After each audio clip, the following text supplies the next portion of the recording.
The North American Aerospace Defense Command, NORAD, said it intercepted 2 Russian bombers that flew close to Alaska. NORAD said the Russian planes were intercepted by 2 US Air Force F-16s on October 17th. However, NORAD said that the 2 Russian bomber planes didn't enter US airspace.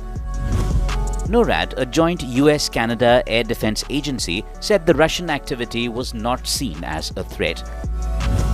NORAD added that it detected, tracked, positively identified and intercepted the Tu-95 bomber planes, as per reports. Russia's Tupolev Tu-95 bomber planes are capable of carrying heavy payloads over long distances. The Tupolev Tu-95 bomber has a length of 151 feet and a wingspan of 164 feet. The Russian plane weighs 90,000 kilograms when it's empty and has a maximum speed of about 900 kilometers per hour. The plane can fly up to 15,000 kilometers on internal fuel and requires a crew of 6 to 7 operators.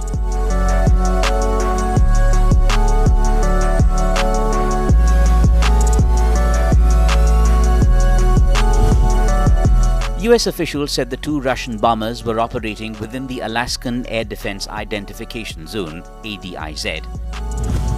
ADIZ is a perimeter in which air traffic is monitored beyond the border of national airspace to provide additional reaction time.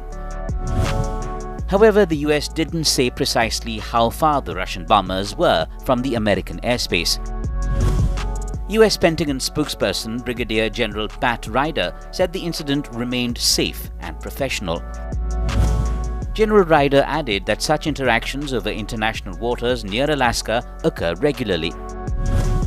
NORAD said the Russian aircraft never came close to entering US airspace, which extends around 22 kilometers from US shores.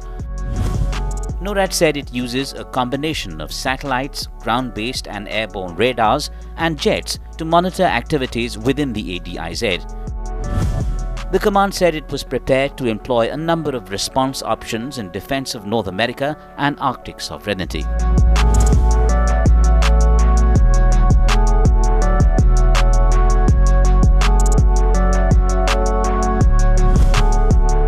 On September 11, NORAD said it tracked 2 Russian maritime patrol aircraft flying in international airspace off Alaska's coast.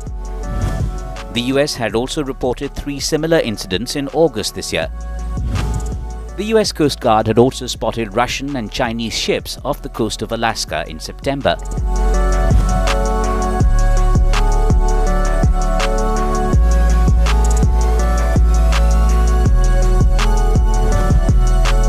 The encounter comes amid escalating tensions between Russia and the US over the Ukraine war.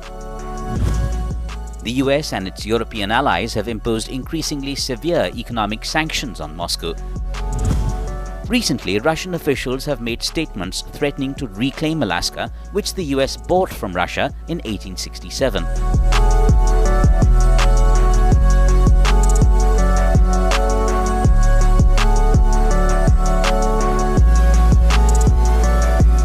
Volodin suggested that Moscow could take back Alaska in retaliation for economic sanctions imposed on Russia. The Russian lawmaker reportedly also said that his deputy had proposed holding a referendum in Alaska. Soon after Volodin's statement, several billboards proclaiming "Alaska is ours" were sighted in Russia. Russian politicians have often called for the return of Alaska to Russian control. In March, Russian State Duma member Oleg Matveyev also called on the Kremlin to reclaim Alaska. The Russian State Duma member Oleg Matveyev said, and I quote, "We should be thinking about reparations from the damage that was caused by the sanctions and the war itself, because that too costs money and we should get it back," unquote.